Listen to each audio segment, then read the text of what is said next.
सोनम वांगचुक कौन है, यह हम में से ज्यादातर लोग पहले से जानते हैं, तो दोहराएंगे नहीं।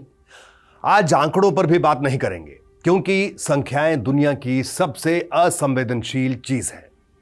उस इंसान का मसल मांस गल रहा है, उठने बैठने में चक्कर आते हैं, वॉशरूम तक चलना मुश्किल है। और आज सुबह वो आदमी क्या बोला, मैं अच्छी हालत में नहीं हूं, पर इतनी बुरी हालत में भी नहीं हूं। वो आदमी आपको तसल्ली दे रहा है। इस बीच सोचा बस एक बात याद कर लो। 4 महीने पहले 17 मार्च को इसी आदमी ने कैमरे के सामने कहा था, मैं गांधीवादी हूं, मैं भूख हड़ताल पर नहीं बैठना चाहता, मुझे मजबूर किया जाता है। 4 महीने बाद वही आदमी इसी देश में दूसरे गद्दे, दूसरे मुद्दे पर भूख हड़ताल पर मजबूर होकर बैठा है। इस सब के बीच मुझे स्वदेश फिल्म याद आती है। वो बूढ़ी पोपली मुस्कान, वो जब बिजली कहती है तो मौत का इंतजार करती जोड़ी आंखें अचानक से बिजली की तरह चमक जाती है। झुर्रियों वाले चेहरे पर उम्मीद की एक छोटी सी रेखा दिखाई दे देती है। और फिर याद आती है उसी फिल्म की शहनाई, और फिर याद आता है जावेद अख्तर का लिखा, ये जो देश है तेरा, स्वदेश है तेरा, मुझे है पुकारा, ये वो बंधन है जो कभी टूट नहीं सकता। लेकिन मुझे क्यों याद आ रहा है ये सब, मैं नहीं जानता। फिर याद आते हैं विनोद कुमार शुक्ल। हताशा से एक व्यक्ति बैठ गया था, व्यक्ति को मैं नहीं जानता था, हताशा को जानता था, इसलिए मैं उस व्यक्ति के पास गया। मैंने हाथ बढ़ाया, मेरा हाथ पकड़कर वो खड़ा हुआ। मुझे वो नहीं जानता था, मेरे हाथ बढ़ाने को जानता था। हम दोनों साथ चले, दोनों एक दूसरे को नहीं जानते थे, साथ चलने को जानते थे। तो मेरे दोस्त सोनम, मेरे बड़े भाई, नहीं जानता इस वीडियो के जरिए हमारी मुलाकात कभी होगी भी या नहीं, लेकिन मैं जिंदाबाद और तुम भी तो साथ चलने को अच्छे से, बहुत अच्छे से जानते हो। एक कविता की लाइन है, पूरी एक पीढ़ी को घेर घेर कर हतोत्साहित किया जाना सबसे बड़ा पाप है, नरसंहार तो उसके सामने छोटा है।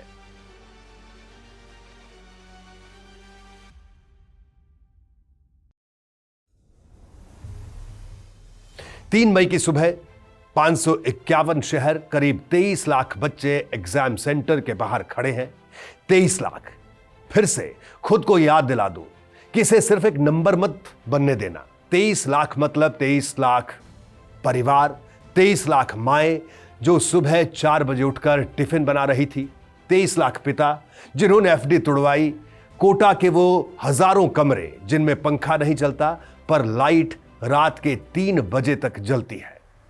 2 साल, 3 साल, 5 साल संघर्ष, इसमें खेल छूटा, दोस्त छूटे, दिवाली छूटी, बचपन छूटा, ईद छूटी।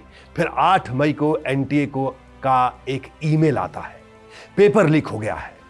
12 मई को एग्जाम रद्द हो जाता है, सीबीआई आती है, गिरफ्तारियां होती हैं, एक प्रोफेसर, एक और प्रोफेसर, एक कोचिंग सेंटर का मालिक, कुल 13 गिरफ्तारियां हुई। लेकिन यही तो 2 साल पहले भी हुआ था। सोचिए उस लड़की के बारे में जिसने 2 साल पहले पेपर दिया था, जो नहीं निकाल पाई, जो घर लौटी, जिसने रिजल्ट देखा, जिसने दरवाजा बंद किया, जिसने आईने में देखा और सोचा मैं काबिल नहीं हूं, मुझसे नहीं हुआ, पापा ने इतना पैसा लगाया और मैं फेल हो गई, जिसने महीनों अपने पिता से नजर नहीं मिलाई, जिसने रिश्तेदारों की शादी में जाना छोड़ दिया, जिसने खुद को कोसा और अब पता चल रहा है कि उसका पेपर भी बिका हुआ था। वो नाकाबिल नहीं थी, उसकी मेहनत लुट चुकी थी। आपको समझ आ रहा है ये कितनी बड़ी बात है? ये सिर्फ पेपर लीक नहीं है, ये पूरी पीढ़ी से उसका आत्मसम्मान चुरा लेना है। कहा ना, पूरी एक पीढ़ी को घेर घेर कर हतोत्साहित किया जाना सबसे बड़ा पाप है। कत्ल और डाका इसके सामने कहीं नहीं ठहरता। आप उनसे नंबर नहीं छीन रहे, आप उनसे ये यकीन छीन रहे हैं कि मेहनत का कोई मतलब है। और उसके बाद रिपोर्ट्स कहती हैं कम से कम 13 बच्चों ने जान दी।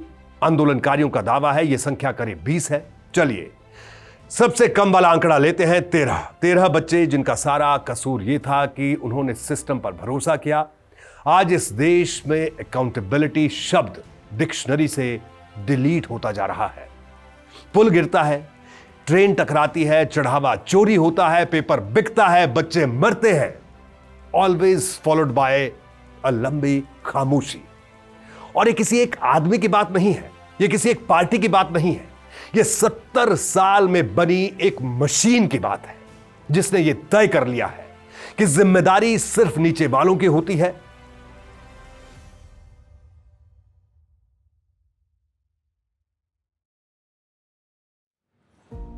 बीस दिन सरकार की तरफ से कुछ नहीं, एक बातचीत नहीं, एक न्योता नहीं, एक चिट्ठी का जवाब नहीं। सीजेपी ने खुला खत लिखा, अपनी गूंजती हुई खामोशी तोड़िए। अदालत कहती है हर नागरिक की जान कीमती है, सरकार डॉक्टर रोज जांच करे। सरकारी डॉक्टर ये बात भी कहती है जो दवा चाहिए दीजिए, और सरकार कहती है जी जरूर, डॉक्टर की सलाह पर जो मेडिकल इंटरवेंशन चाहिए हम देंगे। सोचिए, सरकार उस आदमी के पास डॉक्टर भेज रही है जिसके पास वो एक मैसेज नहीं भेज सकती। उसका ब्लड प्रेशर नापा जाएगा, लेकिन सवाल नहीं सुना जाएगा। उसके शरीर के लिए स्टेट के पास डॉक्टर है, उसकी बात के लिए कान नहीं।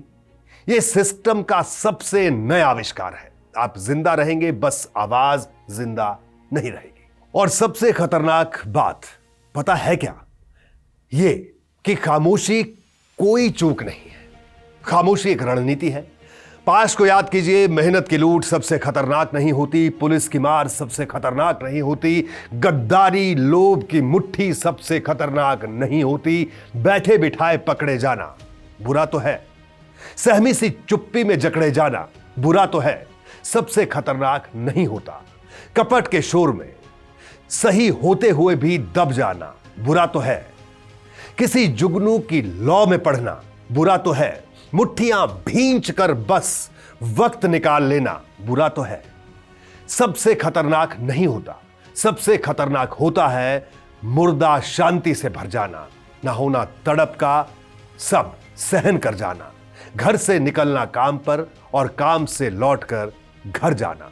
सबसे खतरनाक होता है हमारे सपनों का मर जाना। देखिए, जवाब देने का मतलब है यह मान लेना कि सवाल है, और जब आप जवाब ही नहीं देते तो सवाल अपने आप मर जाता है। 20 दिन में या 30 दिन में, या जब स्क्रॉल करने से अंगूठे में ट्रिगर थंब ना हो जाए और गर्दन में फेसबुक नेक, जो भी पहले हो।